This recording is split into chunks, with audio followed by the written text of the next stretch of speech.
And I'm joined yet again by my dear friend, the incredible Father Deacon Dragani. We're going to be talking about the papacy. And I think this is really an important time to be discussing this, Father Deacon. And not only that, I think that particularly right now, we're living during a pontificate that at times people get a little bit confused, and at times people don't understand really how the office of the papacy works or what have you. And I've read a lot of what you've written, and I think that looking at it with Eastern lenses, a lot of the times is very helpful.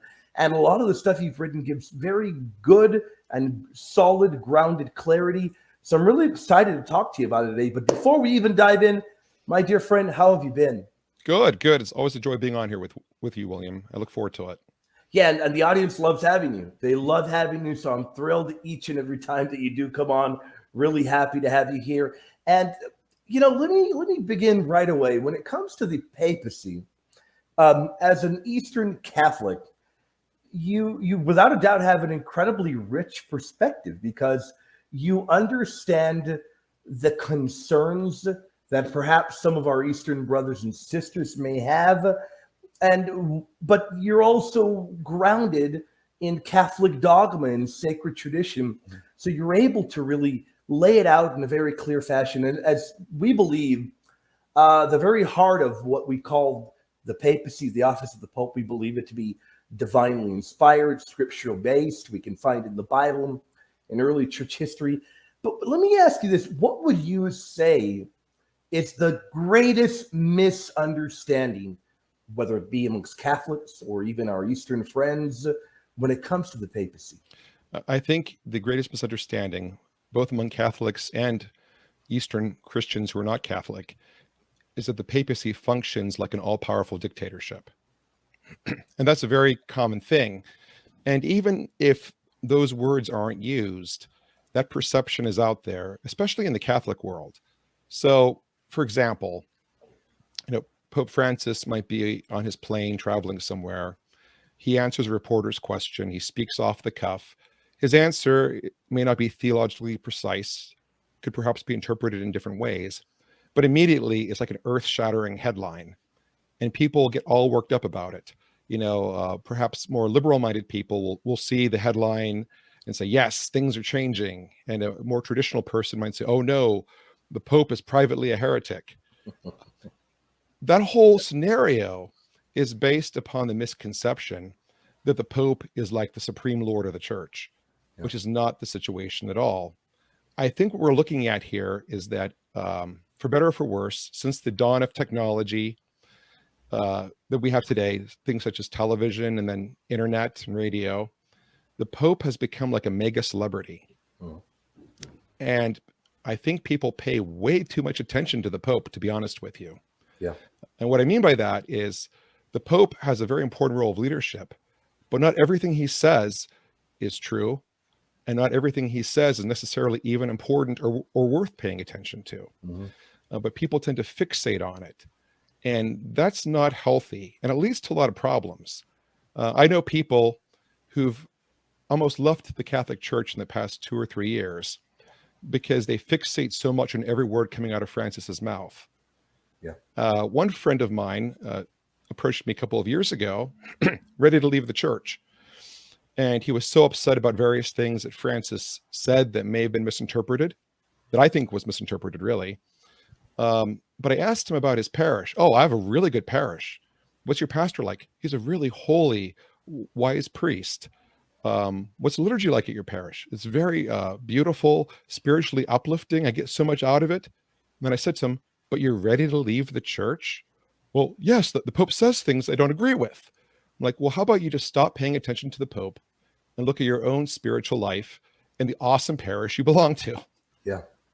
I think that's the key thing here. We need to stop fixating on the Pope like he's the dictator or the Lord of the church.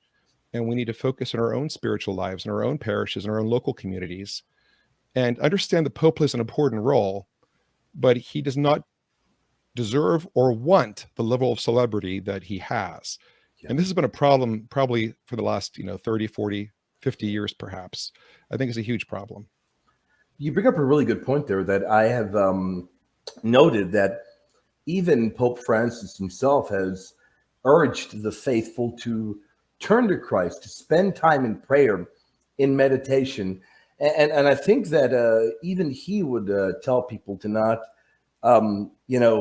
fixate themselves so much upon every jot and tittle of every word of his. Look, I think it goes both ways, because I've noted where there have been people that have really taken any kind of statement of the Pope and really run with it, either ripped it out of context or not understood the context of it.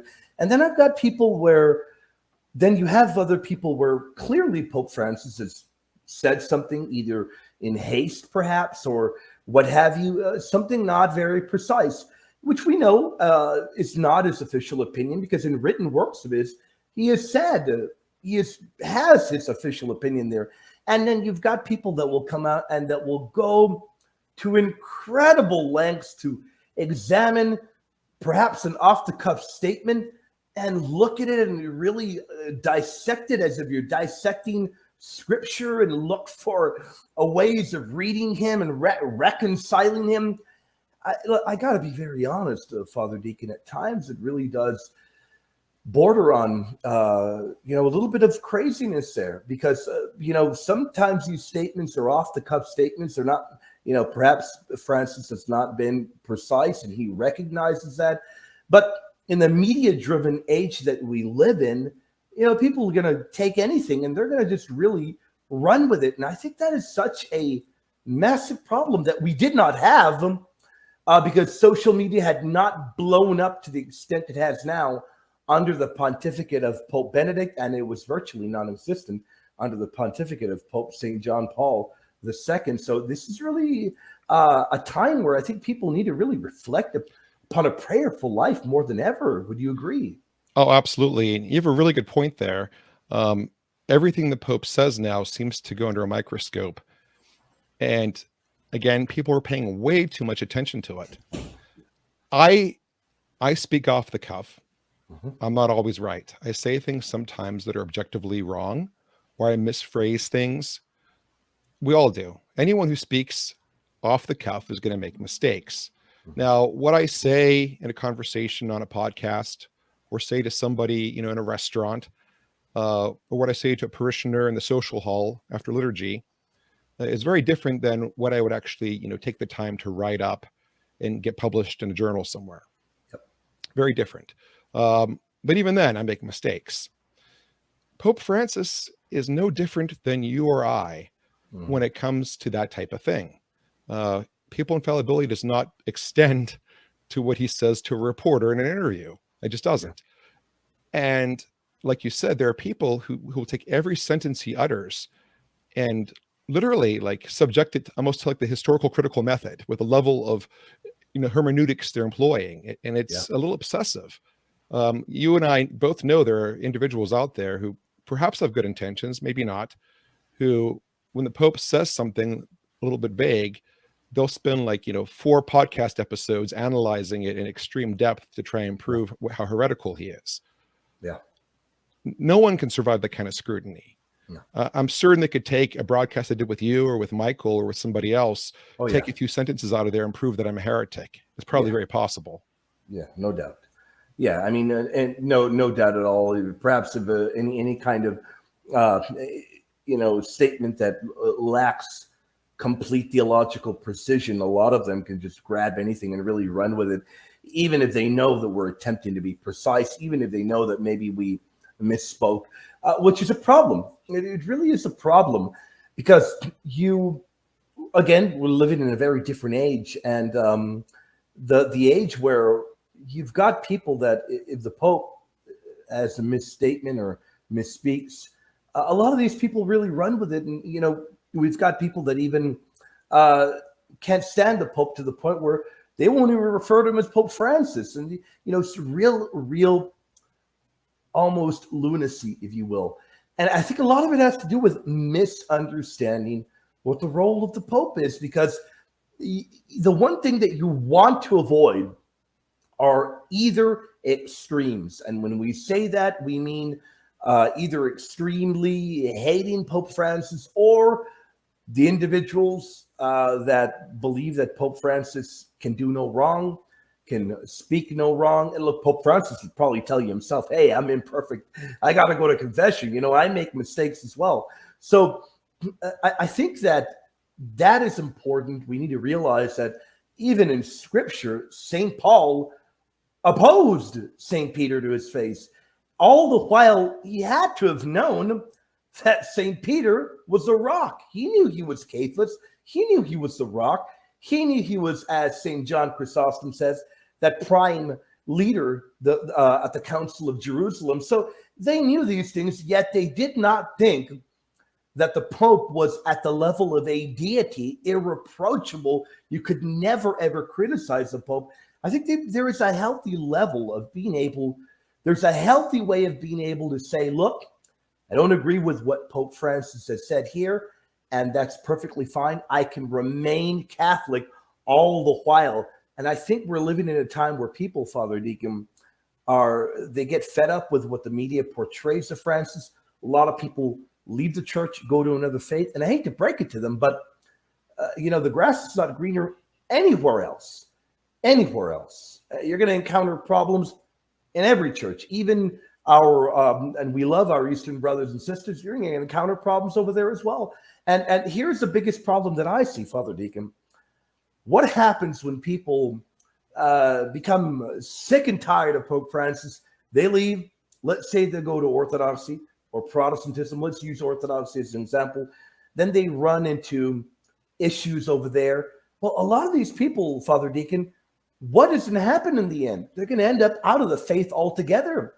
And this is not what we want for people who want Christ lovers to come closer to Christ. Isn't that right, Father Deacon? Absolutely. Absolutely.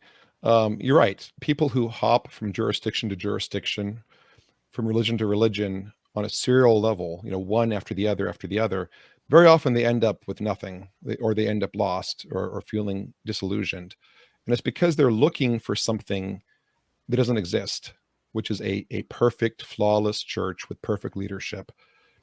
Where you have human beings, you're going to find corruption. Where you have human beings, you're going to experience disappointment. I mean, even Jesus had Judas in his inner circle, right? Yep. So there's no perfect, church community or ecclesiastical community on earth. There isn't. It doesn't exist. I think the key thing is focusing on one's own spiritual life, one's own spiritual development, one's own relationship with Jesus. Focus on that. And if you want to really pay attention to what a bishop is saying, rather than fixating on the Bishop of Rome, listen to your own bishop. My bishop is an awesome guy. I love him. He's awesome. And he puts out, letters that are meaningful. He's trying very hard to lead with evangelization. I'd rather focus on him and his plan rather than fixating on what the Bishop of Rome says in a random interview. I think that's a better path altogether, because ultimately the bishop is our pastor. Mm-hmm. Yeah, and we urge the audience as well, when you are deepening your prayer life, pray for Pope Francis as well. Do pray for him. He's got the worst job in the world. Oh, goodness. He is under intense scrutiny every time he goes out in public. I mean, it is definitely difficult. Just read some of the accounts of popes throughout history that they've dreaded when they've taken the office, because they realize it is they have such a daunting task ahead of them. It's such a huge burden, and I think it's gotten worse. With technology, I think part of the problem too is we had this amazing Pope John Paul II. Yeah, and Pope John Paul II was a very rare pope, in the sense that not only was he a great spiritual leader, he was also an extremely brilliant man. His intelligence was off the charts. Mm-hmm. He was a phenomenal speaker, and he was a trained actor. So he knew how to present. He knew how to play off a crowd. He knew how to charm people. So basically, you have the equivalent of a superstar, a genius superstar as Pope, who happened to be very holy and very wise. Yeah. And when that happened, every camera on the world was focused on him. Before that, popes didn't get quite as much media attention. But because of who he was and the gifts that he had, the media just focused so much attention on him. And I think the fact that he was in this role for so long, the expectation came that subsequent popes would also follow in the same mold. Well, that's a pretty hard bar to live up to for anyone. Yeah. I don't think anyone can live up to the bar of, St. John Paul II. But the media attention has been just as intense. The superstar thing has stuck around since the time of Pope John Paul II. And for most popes, that's not a good thing.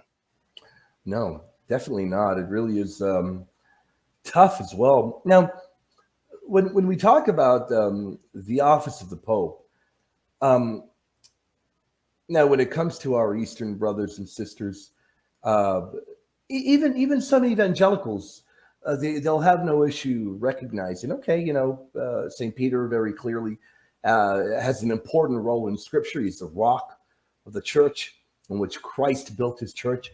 But then clearly there becomes a divide when we get to talking about what do we mean by papal primacy. Now, there are words that can be utilized that may be not words that our Eastern friends would like, such as papal supremacy, even though we can utilize that in a manner which is understandable and acceptable to both sides. Eastern Catholics is what I mean. But I think it might lend itself to perhaps a little bit of confusion if it is not clarified what is meant by that. But papal primacy, exactly what do we mean when we talk about papal primacy? And is that acceptable to the Eastern Christians? Maybe not Eastern Orthodox, but to Eastern Christians such as Eastern Catholics? I think it's very acceptable to Eastern Christians, even many Eastern Orthodox, Right. Provided it's understood in the proper context. Yeah. One of the best books I've ever read on the subject was called You Are Peter by Clement, I believe is the name. I'm going to mispronounce his name. It's French. It looked to me like Oliver Clements, but I think it's pronounced differently in French. My French is terrible, but Yeah, me too. He was an Orthodox theologian, very highly respected Orthodox theologian who wrote a book on papal primacy. And what he said in there was that there is a place and a need for papal primacy in the Orthodox Church. But for him, it was important that misconceptions be cleared up. And the understanding is that the papal primacy is there, for certain purposes, for certain reasons, and exercised in careful ways. But that book is an example, and there are other Orthodox theologians who feel the same way, that papal primacy, when properly defined and understood, is not necessarily incompatible with Eastern Orthodox ecclesiology. It's not. Now, there are some who will adamantly say it is, and those tend to be the people who are very invested in not being Catholic, right? Yep. We've talked about that before. There are a lot of people who are very fixated on being anti-Western more so than being Orthodox. Yeah. But for Orthodox Christians who have an open mind and an open heart, they tend to recognize there is a way that this could work, and that there is a place for it. But I think the key thing is differentiating, what is the role of the Pope versus what is the role of the Bishop of Rome versus what is the role of the Patriarch of the Latin Church. Yeah. Because when you think about it, the Pope has three distinct roles. He is the bishop of the city, the Diocese of Rome, and in that capacity, he functions in a certain way. He is the Patriarch of the Latin Church, the largest of the Catholic churches. That gives him a certain level of authority. And he's also the head of the Universal Church. And those are three distinct roles. And I think what happens is people oftentimes get them confused, or they kind of, get them all meshed together. But if you look at things historically, the way the Pope functions as Pope is different than how he functions as Bishop of Rome or Patriarch of the Latin Church. When interacting with Eastern churches that have their own patriarchs, that have their own heads, the Pope does not operate the same way he does, say, with the Latin Patriarchate, his own church. So we have to clear that up, I think. I think that's a common source of confusion. The Pope has much more immediate authority over the Latin Church because he's its patriarch. In the Eastern churches, the Eastern Catholic churches, he generally respects our autonomy. He doesn't intervene unless it's necessary, and even then, he prefers to leave things to us. And I think people need to see that and recognize that. Yeah, and I think it really would clear up a lot of confusion. I think even Vatican II was very clear in noting that the Eastern churches should retain their traditions. So that is very clearly laid out there as well. The Pope has always respected the Eastern churches as well. Now, you brought up how there are a number of different roles for the Pope, and I think that's really important. At times, people tend to not understand that, and I think that is so important. Now, when it comes to, let me ask you this, because this does come up so often. When it comes to the importance of Rome itself, is there a particular kind of primacy to Rome itself? And would that be merely because that's where St. Peter died? What are your thoughts on that? Yeah, I mean, the Diocese of Rome has a certain primacy. Yeah. And in a sense, the primacy of the Diocese of Rome, transcends beyond any individual pope. If you look at many of the earliest writings that deal with papal primacy, they tend to talk more about the Church of Rome than they do necessarily about who was sitting, in the chair as the Bishop of Rome. Mm-hmm. The Church of Rome is the one we must agree with, right? You've seen this. Oh, yeah. And, most of it goes back to the fact that, Peter was martyred there, but also Paul was martyred there as well. And the fact that both Peter and Paul were martyred in Rome adds a little extra gravitas to that particular see. So I think that's where it really goes back to. And I think part of it also is that Rome was the capital of the world, in a sense, right? Back during the time of Christ, the Roman Empire controlled much, if not most, of the known world. I mean, it controlled most of Europe, large portions of Asia, large portions of Africa, almost the entire Middle East. So Rome was seen as the center of the world, in a sense.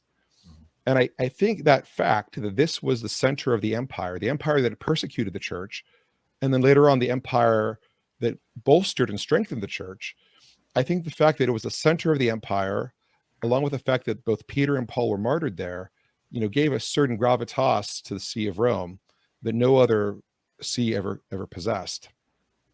Yeah, those are really, really good points there. And I think people tend to forget that about St. Paul as well. So that's a really, really important point that you brought up there. Now, we look at a lot of really important statements in Scripture about St. Peter, very clearly the leader of the band of the apostles.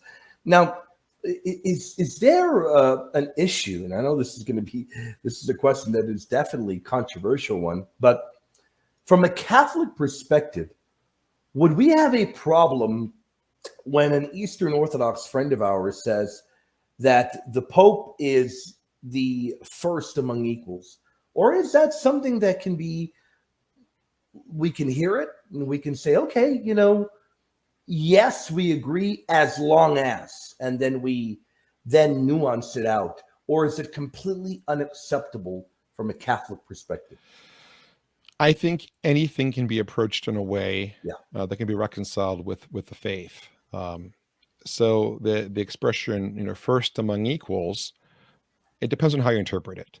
Yeah. If first among equals means that he is the first, but all the other patriarchs are so equal with him that his primacy means nothing, well, that's not compatible.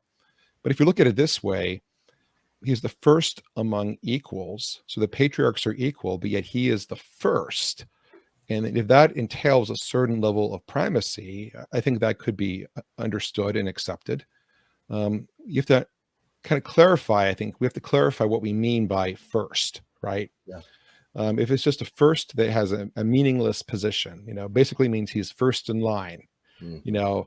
If there's a line above patriarchs, he'd have the seat number one, and it extends not beyond that in the slightest, well, that's problematic from a Catholic perspective. But if that position of first means something more, then we can look at it. Great point there. Now, the other thing that does come up so often will be an area where we clearly diverge. Our Eastern friends clearly do not agree with papal infallibility. Now, this is an area where I also think perhaps there is massive confusion amongst Catholics as well. To the point where at times when you have a Catholic attempting to define what papal infallibility is, it really is just absurd at times.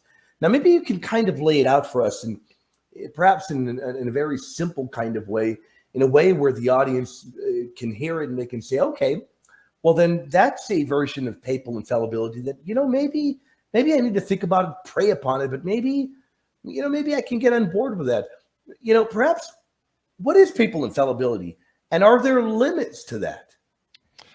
So I think the main mistake that people make is focusing on the infallibility as if it's centered in the Pope.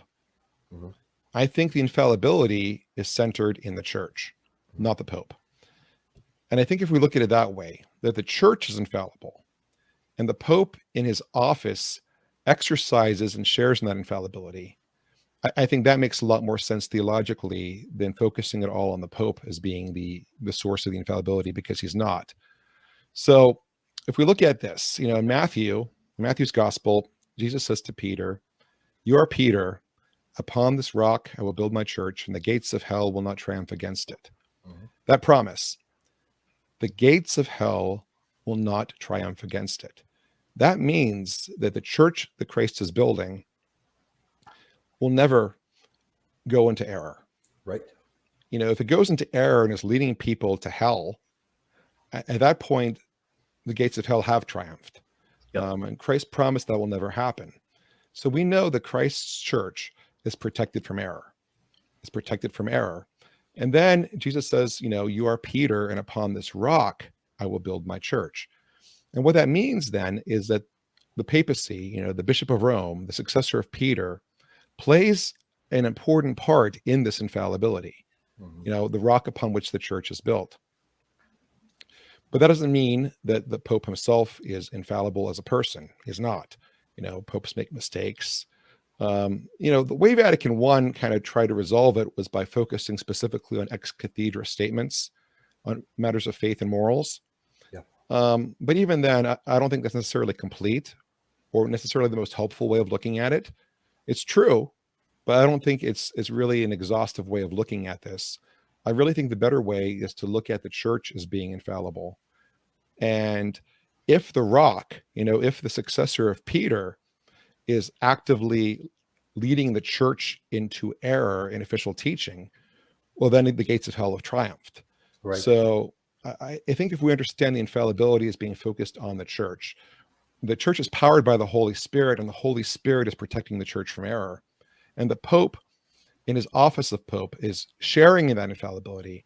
I think that's the way we need to look at it. I think that's the healthier way to focus on this, rather than focusing on the Pope being infallible. I think that would really open things up for very healthy dialogue. I think that would be quite helpful, particularly with our Eastern friends. Father Deacon, when it comes to, and we've discussed this before, and I thought it was a very good discussion, when it comes to ecumenical councils, now we know that in particular we share 7 with our Eastern Orthodox friends, and then there are multiple others that the Catholic Church has had since the unfortunate schism. You brought up an incredible, great point that there is a certain special rank or primacy, if you will, to those first 7. And I don't think anybody with sound mind would ever disagree with that. Not that we're denying the validity or of any of the others. Not at all. Nobody's saying that at all. But here's another important thing. When it comes to ecumenical councils and the role of the Pope, does the Pope, in your estimation, in your studies, from an Eastern perspective, does a council have to have a stamp of approval, if you will, or an approval from the Bishop of Rome for it to be an ecumenical council, valid and binding? What would your thoughts be on that? Historically, that was the case. Yeah, that was the case. some of the ecumenical councils, the first 7, didn't necessarily involve the Pope in any direct way. But when he heard these teachings and he saw what it produced, he gave his assent to it. He gave his assent to it. And that was an important part of what made the council authoritative. That was an important part of what made people listen to that council. If there was a council that produced things that went very much against, the teachings of the Bishop of Rome, and the Bishop of Rome did not give assent to it, people wouldn't acknowledge that council as being ecumenical, even if the council tried to claim that it was. So I think there's an understanding that in the history of the ecumenical councils, the Bishop of Rome had to, at the very least, assent to it for it to really be accepted as ecumenical. Now, here is a great question. When it comes to papal infallibility, the role of the successor of St. Peter in the faith, we look at some incredible statements at Chalcedon, at Third Constantinople, at Second Nicaea, where they say incredible things about the divinely instituted office of the papacy. From every examination that I have done, when I look at the texts, when I look at the scholars and what have you, it really does seem to me that through these ecumenical councils in particular, the first 7, our Eastern friends, our Eastern brothers and sisters, had no objections to any of these statements being made, to the Tome of Leo, Second Nicaea, Third Constantinople. Is that from your studying, does that seem to be the case as well? That we were at one point united, despite perhaps bickering here and there, but these particular statements that were being made about the Pope, it seems to me that they were agreed upon even by our Eastern friends at one particular point in history. Would that be correct? Yes, I would say that there was an acknowledgement in both East and West that the papacy played a special role in the church. The Apostolic See, the Church of Rome, had a special role, especially in preserving and passing on the faith. And, as you mentioned, multiple ecumenical councils say as much. And I think it was pretty much a shared sentiment in East and West. So what I would say is that if you look historically, at the way things functioned in the past, there was an agreement on this. Mm-hmm. Now, the disagreement today, I think, has a lot more to do with how the papacy has evolved, how it's come to function. And that's something that needs to be talked about. Mm-hmm. And multiple popes, Pope Paul VI, Pope John Paul II, Pope Benedict, Pope Francis, have all said that the papacy doesn't have to function the way that it functions now. Mm-hmm. And in the context of a reunited Orthodox and Catholic Church, it could function very differently. They've all been very, very clear on that point.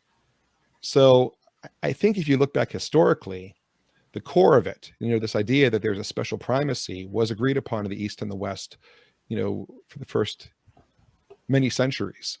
But I think the issue today is how the papacy has evolved and how it functions very differently in the West than it did during the first 1,000 years. But it doesn't have to function that way with the East. It doesn't have to.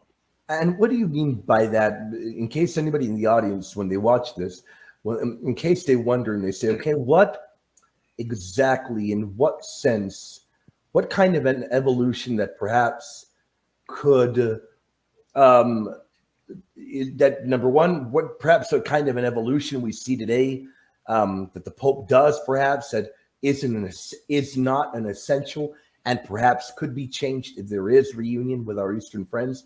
Can you think of something? Yeah, a big glaring example for me is the Roman Curia. Right. How the Roman Curia functions. And I know that Pope Francis has been trying to reform it. Yeah. Popes before him have tried to reform it. It can be a hard beast for them to reform, though, because the Roman Curia is an institution in and of itself.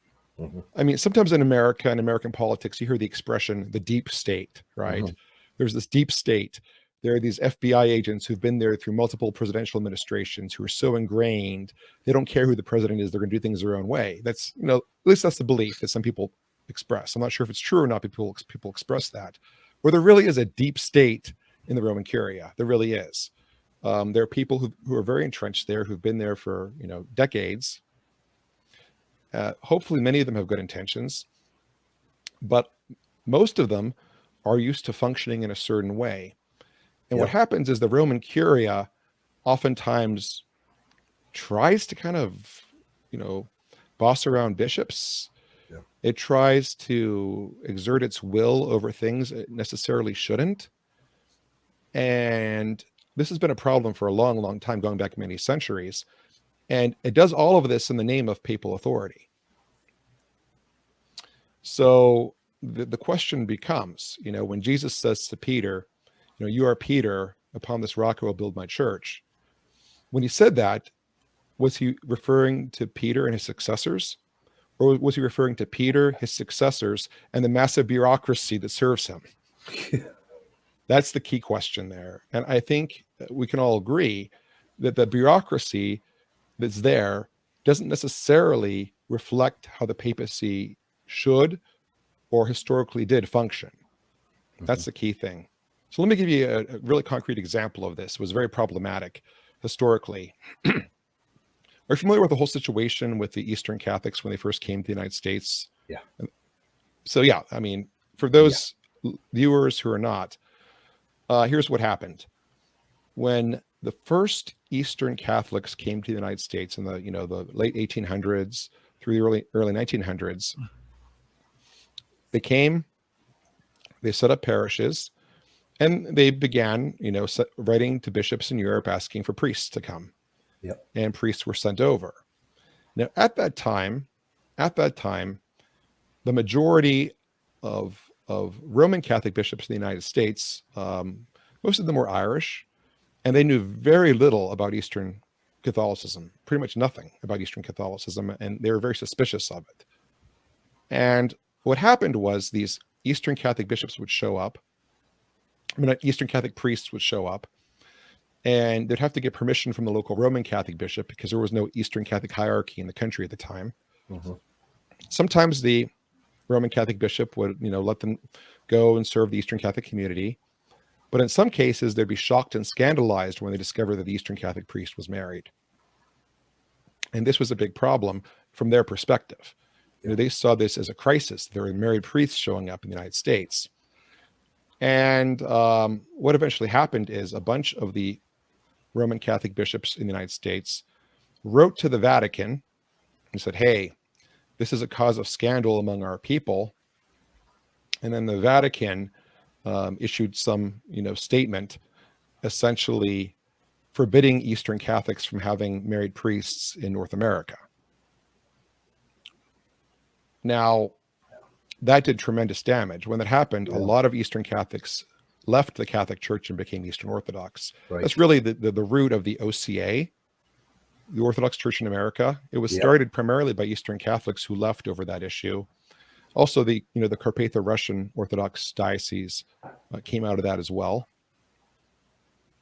And this Vatican rule stayed in place for a really long time. Now, at Vatican II, it said very clearly in the documents of Vatican II that the tradition of married priests in the Eastern Catholic churches was to be held in honor.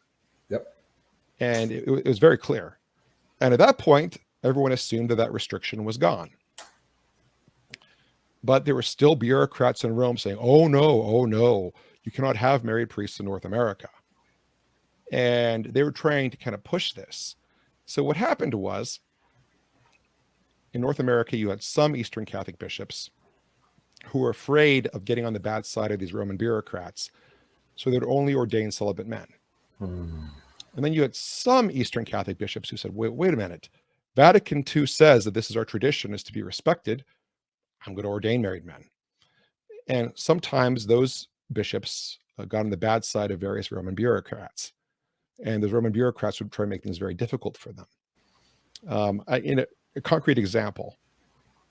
So I'm in the eparchy of St. Josephat, based out of Parmer, Ohio, Ukrainian Catholic eparchy.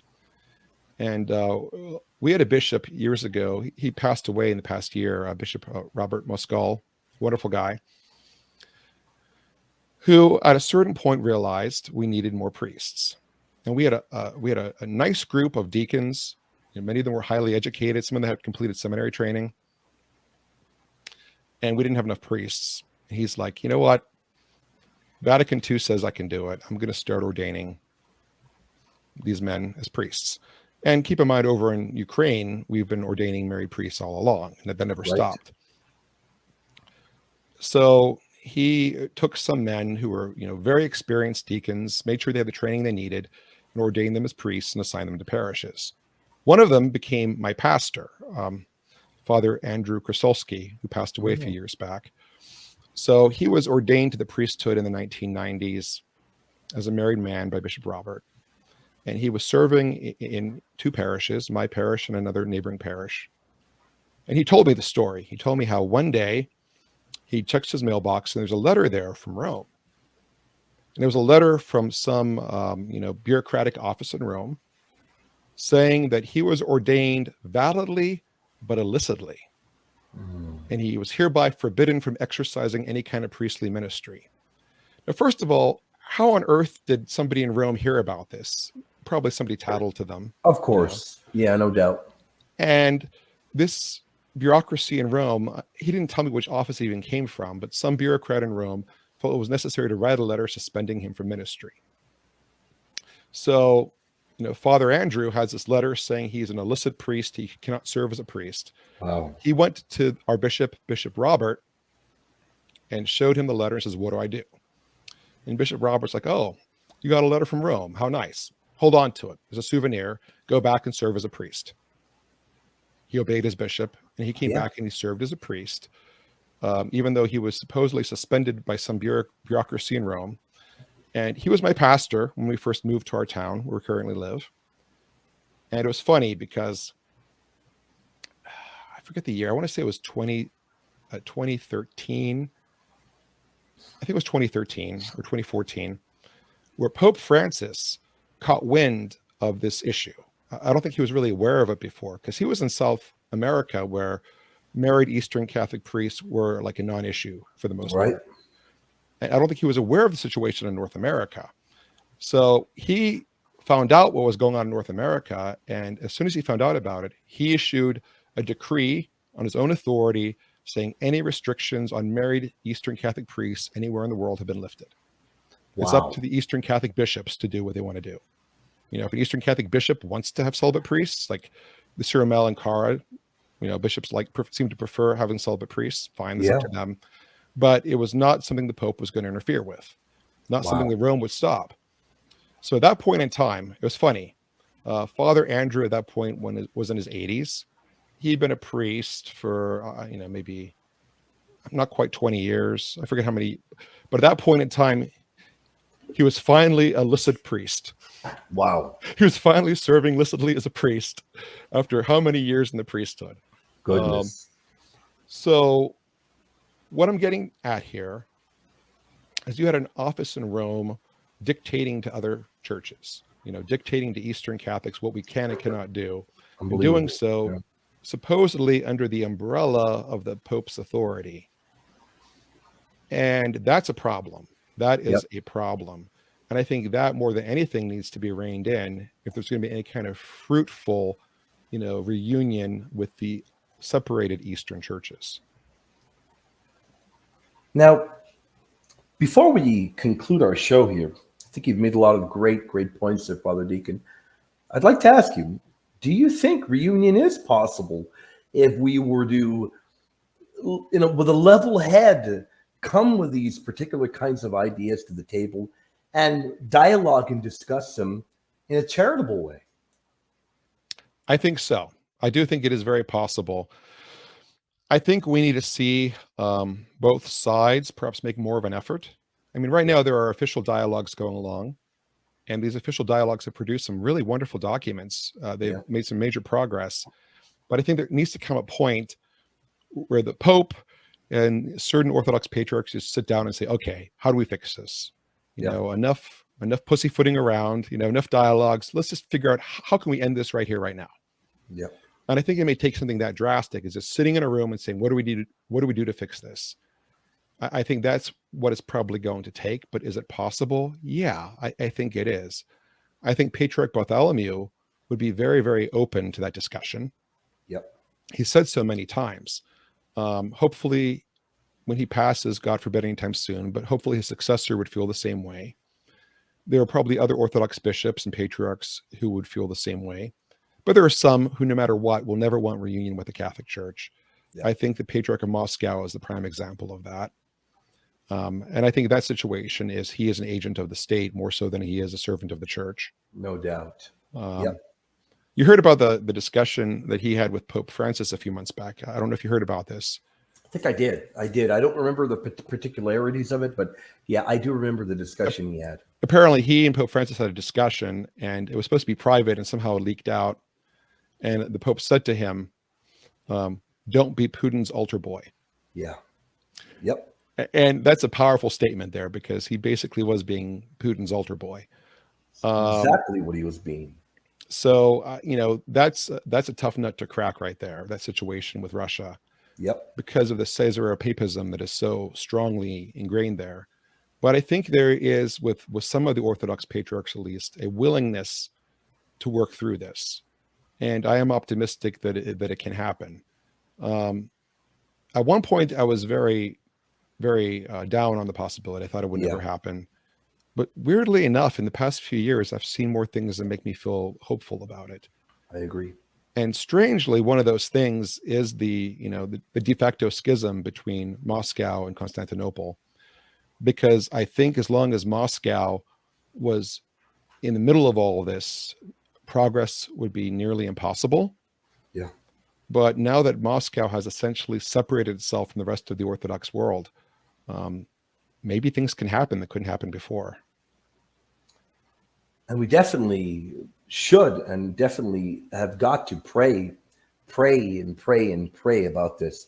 Father Deacon, I think that you have, in just under an hour, really, really made incredible points, laid out a great path of how we can understand these essential teachings, and not only understand them, but to be able to appreciate how Latin Catholics look at them, and as well be sensitive and caring as to how our Eastern brothers and sisters look at them, and to be really sensible as to what kind of things may offend others, and really, bring charitable dialogue to the table. Because without charitable dialogue, we're never gonna get anywhere without the charitable dialogue. So I think you've made incredible points here. Now, before we do wrap up, but I want to tell you, I've greatly appreciated your time. I know you've been doing a great Byzantine channel. I know you put it on hold for a little while. I don't know if you want to talk about that right now or anything you may have on your mind, because I would like to pick your brain. Are you all going to begin doing anything on that channel again anytime soon? Oh, probably in January, February. Yeah. Right around the corner. Mm-hmm. We have things planned for sure. Things are definitely in the works. So the channel, you can look it up on YouTube, is Becoming Byzantine. Mm-hmm. And it's a project I've been working on with multiple other people, including, Father Daniel Dozier, Father Michael Wynn, Robert Klesko from EWTN. We've also had, involvement from like Father Joseph Matlack and a few others as well. And we're currently working with the Sheptytsky Institute, which is a special institute in Canada that's focused on the Eastern Christian churches. And they're working with us to make this series even better, to add more things to it, to get their people involved with more resources for us, which is fantastic. So we have a lot going on there. We just completed, a step-by-step walkthrough of the Ukrainian Catholic Catechism, Christ Our Pascha, which is really a great catechism for anyone to check out, because what it does is it's 100% faithfully Catholic, and it's 100% faithfully Eastern. Yeah. And it's a prime example of how Eastern Christian theology and tradition can thrive within Catholicism. And that document kind of lays it all out, and it's beautiful. So we did a whole walkthrough on that. What we have planned next is something more focused on spirituality. Yeah. But the details are still being firmed up, but more is coming there. And also, I'd urge people to check out my website, east2west.org. That's EAST, the number 2, west.org. west.org. And on there, you'll find the Eastern Catholic FAQ and some articles I've written as well. Father Deacon, thank you so much for your time. Greatly been edified with this dialogue with you, as I always am. And I look forward to dialoguing with you again. God bless you, my dear friend. I'm looking forward to it also, my friend. You take care. Thank you. You too.